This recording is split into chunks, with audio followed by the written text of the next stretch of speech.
new Boston Red Sox outfielder Tyler O'Neill joining us right now. Tyler, great to have you on here for the first time, man. And did you see that little Puig brawl, that whole Winter League action? That was crazy. Yeah. Yeah.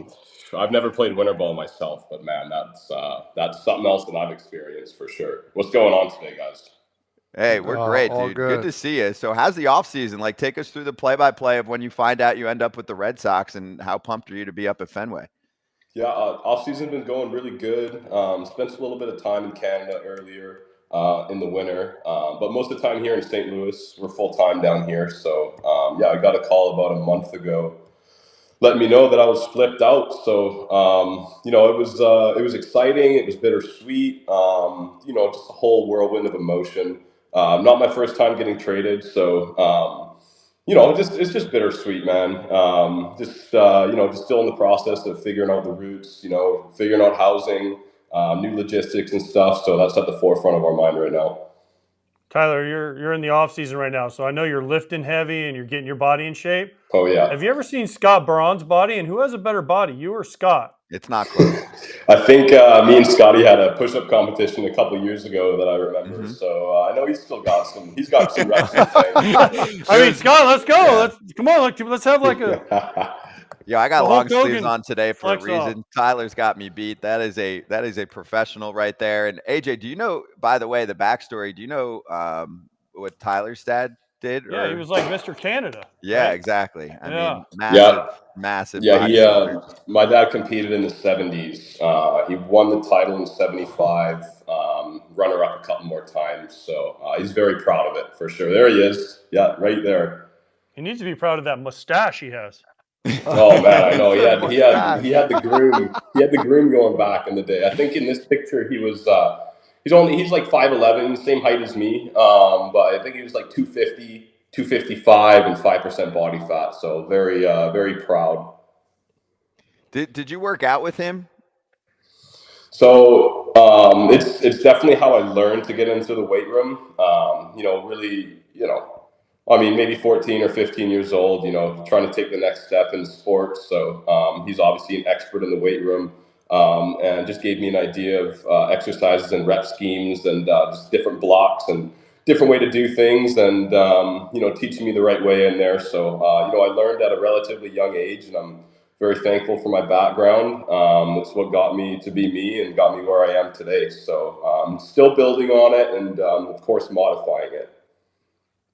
Can you just picture AJ? You picture Scott. He's doing these push-ups with the biggest smile on his face, like, "Oh, this is the greatest." Hey, we thing in have the it. world." There's a video. We'll I have can to get find it. that. MLB And It's Podcast. Tyler's somewhere. in there. He's like, Sure. It's somewhere. You know who else we were with? DeRosa. "Oh, So, D-Row, yeah, it was like, good. We were teaching come him a on, thing or two Scotty." about Yeah, Hero practice. had to have finished a distant third in your guys' push-up contest. I think Tyler could probably do 200 in a row. I could probably do like 80, and D-Row I'd put it over under maybe 50. 15. Yeah, 15. Anyway, Jersey guy. We'll cut him some slack though. That's all right. we'll cut him Yeah, some I love slack. D-Row. He's good. I want to get talking to you about a little baseball, little stuff you talk about hitting wise. You're talking about pulling less, letting the ball travel a little more. Something that I try and teach young kids nowadays. You said it led to more strikeouts, but now since you see the ball deeper, you could drive that ball the other way, and when an off-speed pitch comes, you just react. Talk to us a little bit about that and how you simplify your hitting technique. For sure. So, this offseason I've been working really hard on staying inside the baseball. When I got that bat path feeling like I'm inside the baseball, it comes off true and it comes off right. So I'm getting some good feedback, lately. Just really starting to ramp up my hitting program right now. So, just really using the center of the field and making sure I'm not losing pop to right center, especially in practice, flips, batting practice, all that stuff. Working from the inside of the ball, and then I'm able to ride out my hands and just let my hands go. So, I like where it's at right now, and I'm looking forward to putting it in competitive play soon. Yeah, and then let me ask you this along those lines: how does Fenway Park change it? Because a little flip of the bat, you're going to hit a home run to left field. So does that change anything, or you're going to stick with that approach? For sure. So it's a very, very tempting left field. I'll definitely say that, man. It doesn't change my prep work or what I'm gonna do on a day to day basis. Making sure I'm backspinning the ball up the middle and using the opposite gap or at least thinking that way. It just kind of gives me, gives me more space out front to work. So, when I am out front, I can hit that backspun fly ball over into left field, and it's only 300 something feet down the line there. So, anything in the air is damage, but I'm definitely not trying to think pull the ball. That's when I start to get in trouble and start to roll over. Tyler, what was the experience like when you find out you're traded in terms of the Boston reach out? Did you speak to anyone like an Alex Cora or a Craig Breslow who takes over there new? And also, have you thought about how you're going from St. Louis, which I would say is one of the nicest crowds, and Boston is tougher. They will embrace the hell out of you, but then if you're struggling for a week, they'll let you know about it. I'm a Northeast guy, so I'm sure you know what you're dealing with when you're going over there, right? That's awesome. I'm looking forward to the challenge and playing in front of those fans. Man, such an awesome city, such an awesome ballpark. When I first got traded over, Craig Breslow was the first one from the Sox organization to give me a call, just welcoming me. It was awesome to speak to him and get to know him a little bit. Then Cora gave me a call next. Sounds like they really prioritize culture down there. Sounds like they want to have an open dialogue and really be on the same page and keep that communication open. So I'm looking forward to working every day with those guys. I'm just looking forward to the new opportunity, looking forward to playing every day and seeing where it takes us. So, Tyler, are you excited to join the former list of Cardinals outfield alums that exit and become absolute superstars? I mean, we've all talked about it at like a Randy Arozarena, Adolis Garcia, who just was an absolute stud and a star this past October, right? I mean, it's kind of fun. You poke fun at it for Cardinals fans, but it's also something that you can kind of add to a list for more fuel, right? Absolutely. That's definitely the goal. I'm more thinking about providing for Boston rather than what I could have been for St. Louis at this point. But to mention those two names, Rosarena and Garcia, man, I played with those guys in the minor leagues a little bit, the big leagues shortly with the Cardinals with those guys, and man, you can just tell the talent was oozing out of them. So it's just a matter of time for guys like that, and you saw him pop off last year, which is awesome. So, I'm looking forward to getting in that new environment, playing every day and just having that freedom to, go out and play and fail, have it all part of the game. You transition now to Boston. You're going to play for Alex Cora, who definitely seems like a player's guy, defends his players to the death almost sometimes. You came from St. Louis. You had some, I don't know if problems is the right word, but there were some things said with Ollie Marmol. Are you glad now you can just put those behind you? And as a former player, if my manager would have said that about me, I'm not as big as strong as you. I would have been like, hey man, where's this dude at? Like, I want to get after this guy. So, I give you credit. You handled it well. I would have been a little more angry, but aren't you glad like you can kind of maybe put that behind you now? Yeah, I think in the moment I handled it the right way. Obviously you don't want to create any kind of division like that, but it was quite the situation for sure, man. I'm happy it's all behind us, and Ollie and I, we were able to move past it. But I think at the end of the day, it kind of turned into respect at an arm's length.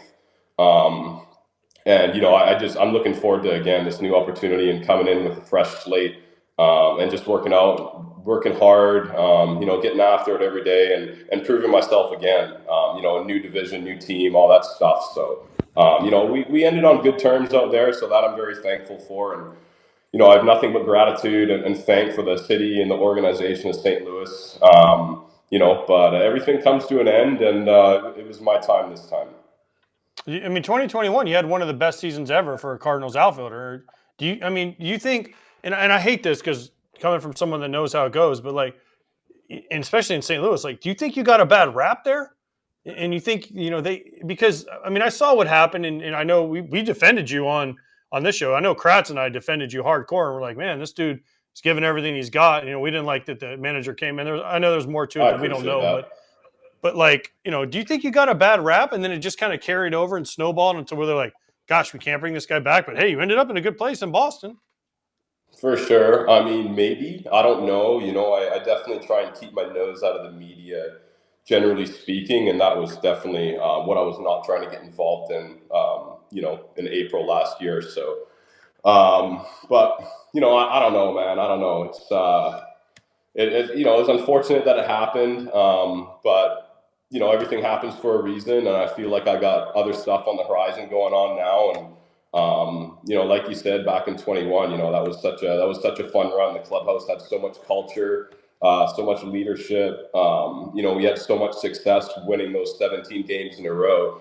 It's something that I'm very grateful to be part of as well. And having the memory bank and all that stuff. So, again, though, I know that's in the tank, and I know that's still the player I can be. I can turn it on in a week's notice. I'm always one swing away, so I'm never worried about that. But again, I'm just looking forward to this new opportunity, and it's going to be fun. It's going to be a fun year.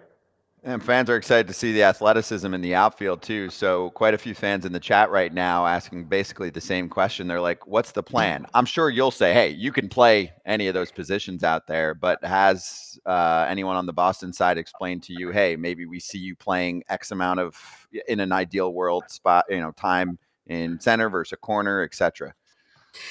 Yeah, I'm not sure what it's going to look like specifically. Cora and I talked about it briefly. Sounds like there's going to be a little bouncing around. I feel like I can be best utilized in right field and center field. There's just more ground to cover out there than left field.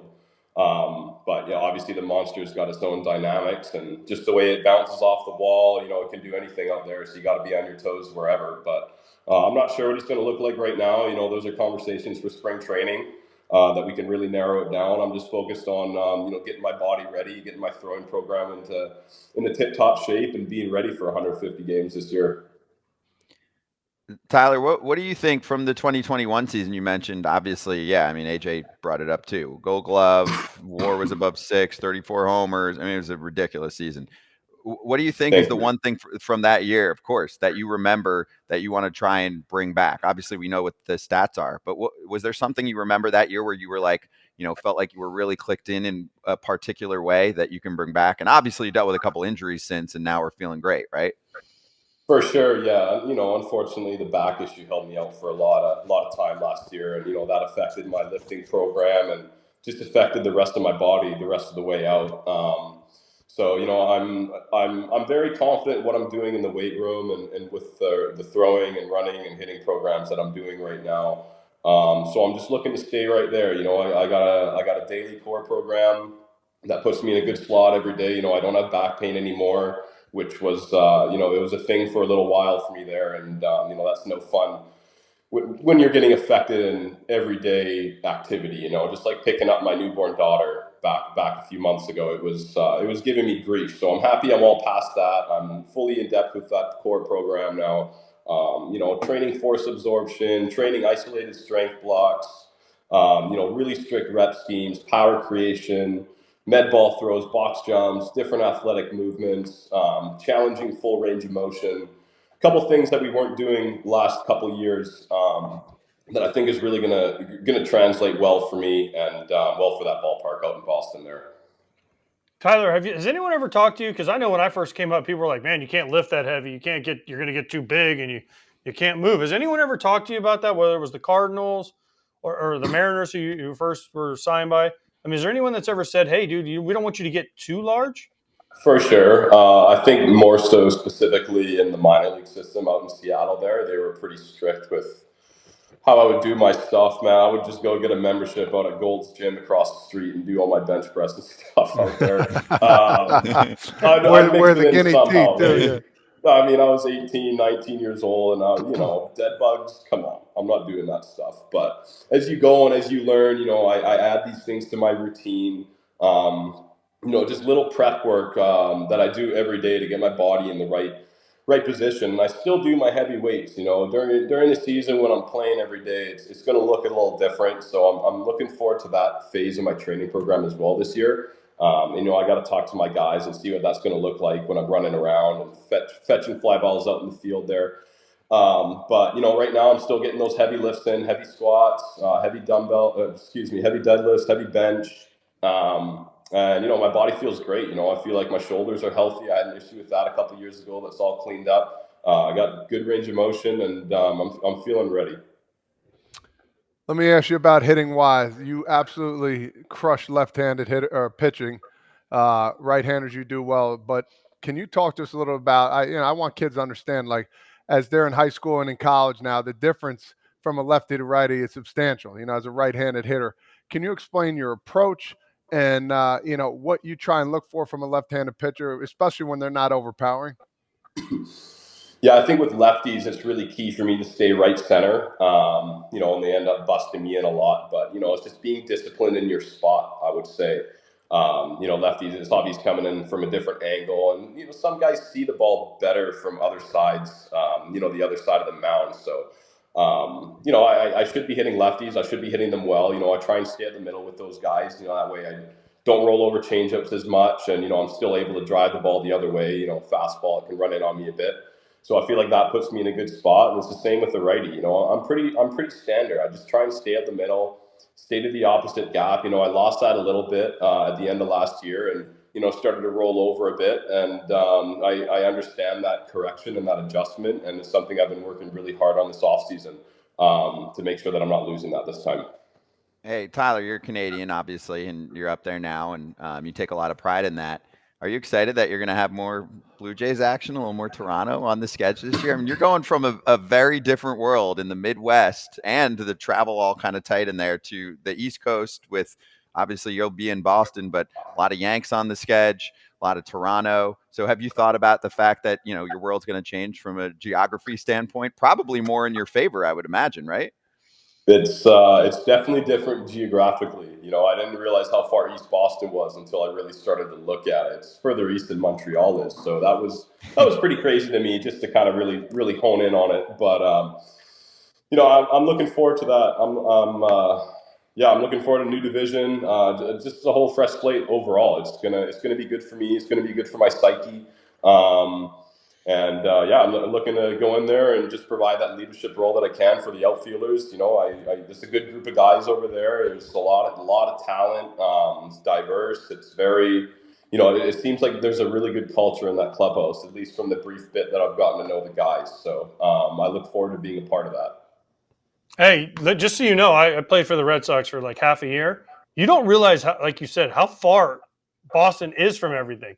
You're like, oh, I'm in the AL East. Oh, we Yeah. got easy flights to like Baltimore. It's like 2-hour flight. And you're like, shit, I didn't realize everything was that far. It's almost like, I know Seattle's by far the farthest one, but Boston is way up there. So you're going to get some frequent flyer miles, and you get some train rides too. Like if you're doing Boston, New York, I mean, you get some Nice. train rides in too. So just be ready. The travel's a little bit different. Man, when you're in that central, it is so nice. You're like, oh, Milwaukee. Oh, man, I got to take an hour Yeah. flight. Boston, Yeah. everything is 2 hours. Yeah. Yeah. So, I mean, travel is what it is. We, can't complain too much, though. I don't think we rack up too many frequent flyer miles on charter flights. So, but that'll be for another time. But no, it's gonna be fun. It's gonna be fun playing in the division that I grew up watching. Obviously, Toronto's heavily broadcasted in Canada, where I grew up. So, watch the Red Sox all the time. I'm looking forward to wearing that iconic uniform. The travel is what it is.